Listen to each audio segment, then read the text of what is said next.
Depuis les pierres et les plantes jusqu'aux archanges et jusqu'à Dieu, tout ce qui a une existence dans l'univers existe aussi en l'homme. C'est pourquoi l'univers est appelé le macrocosme, le grand monde, et l'homme le microcosme, le petit monde. L'homme est infiniment petit, l'univers est infiniment grand, mais entre l'infiniment petit et l'infiniment grand, existe une multitude de correspondances. Tous les organes de notre corps physique ainsi que ceux de nos corps psychiques et de nos corps spirituels sont en affinité avec des régions du cosmos.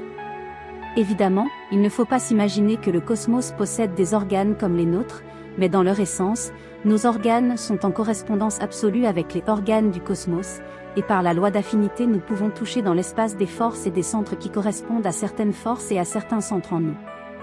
Cette connaissance des correspondances ouvre pour nous des possibilités inouïes. Toute la science initiatique est fondée sur cette loi des correspondances. Entre l'homme et l'univers, entre le microcosme et le macrocosme, il existe donc une relation idéale, mais par sa façon de vivre, l'homme a rompu cette relation. Il doit donc s'efforcer de la rétablir, et il le peut, car lorsqu'il est sorti des ateliers du Créateur, il a reçu tout ce qui lui était nécessaire pour se développer et retrouver, s'il s'égarait, le chemin de sa patrie céleste. Tous les esprits qui viennent s'incarner sur la terre possèdent des organes et des instruments qui correspondent aux qualités et vertus du monde divin, puisqu'il en est ainsi, toutes les possibilités lui sont ouvertes, mais à condition de connaître les lois. Et quelles sont ces lois ? Supposez que vous ayez deux diapasons absolument identiques, si vous en faites vibrer un, vous remarquez que l'autre aussi, que vous n'avez pourtant pas touché, entre en vibration. On dit qu'il y a résonance. Tout le monde connaît ce phénomène, mais on ne s'arrête pas pour l'approfondir et comprendre qu'il se passe la même chose pour l'être humain. S'il arrive à accorder son être physique et son être psychique aux vibrations de l'univers, il peut atteindre les puissances célestes pour faire un échange avec elles et recevoir ainsi aide et réconfort. Oui, c'est une façon de communiquer. Vous parlez, et on vous entend, vous pouvez même toucher certaines forces pour les faire venir jusqu'à vous et en bénéficier. Supposez que vous soyez malheureux, angoissé, que faire ?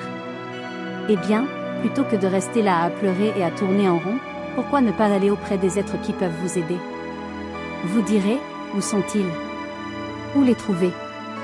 Mais ils sont là tout le temps, et par la pensée, vous pouvez vous adresser à eux et les atteindre grâce à la loi d'acoustique de résonance, la loi d'affinité. Dès que vous connaissez cette loi, vous comprenez combien il est important de vous dépasser, de vous surpasser pour toucher les cordes les plus sensibles, les plus subtiles de votre être et les faire vibrer en sachant qu'il y aura des forces, des entités et des régions qui répondront.